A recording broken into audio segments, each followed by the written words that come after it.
વાત કરીએ સાબરકાંઠાના કોંગ્રેસના લોકસભા ઉમેદવાર ભાવુક થયા છે। કોંગ્રેસના લોકસભા ઉમેદવાર ભાવુક થયા। સાબરકાંઠાના ઉમેદવાર તુષાર ચૌધરી ચૂંટણી સભામાં સ્ટેજ પર રડી પડ્યા। પિતા અમરસિંહ ચૌધરીને યાદ કરીને કોંગી ઉમેદવાર રડી પડ્યા છે। તો ગેનીબેન ઠાકોરે સ્ટેજ પરથી ઉમેદવારના પિતાને યાદ કર્યા। પૂર્વ સીએમ અમરસિંહ ચૌધરીને યાદ કર્યા બાદ ઉમેદવાર ભાવુક થયા। ઉમેદવાર ફોર્મ ભરતા પહેલા તુષારભાઈ રડી પડ્યા અને આ દરમિયાન બનાસકાંઠામાં ગેનીબેન બાદ હવે સાબરકાંઠાના ઉમેદવાર પણ રડી પડ્યા છે।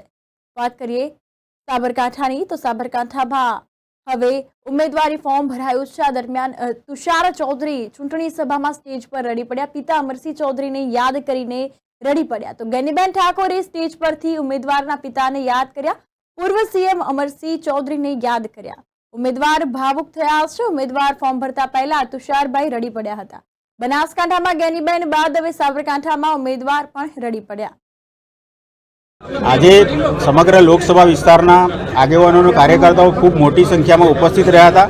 એમની સાથે એક નાનકડી મિટિંગનું પણ આયોજન હતું। ત્યારબાદ રેલી આકારે અમે કલેક્ટર કચેરીમાં અમારું ઉમેદવારી પત્ર રજૂ કર્યું છે। જે પ્રકારનું આજનું વાતાવરણ હતું, જે પ્રકારે લોકો આજે ઉમટી પડ્યા હતા અને આટલી ગરમીમાં ધોમધકતા તાપમાં પણ 2 કિલોમીટર ચાલીને મારી સાથે ફોર્મ ભરવા આવ્યા, એ જ એમનો ઉત્સાહ બતાવે છે અને આ ઉત્સાહ 100% મતોમાં પરિવર્તિત થશે અને કોંગ્રેસ પક્ષની જીત થશે।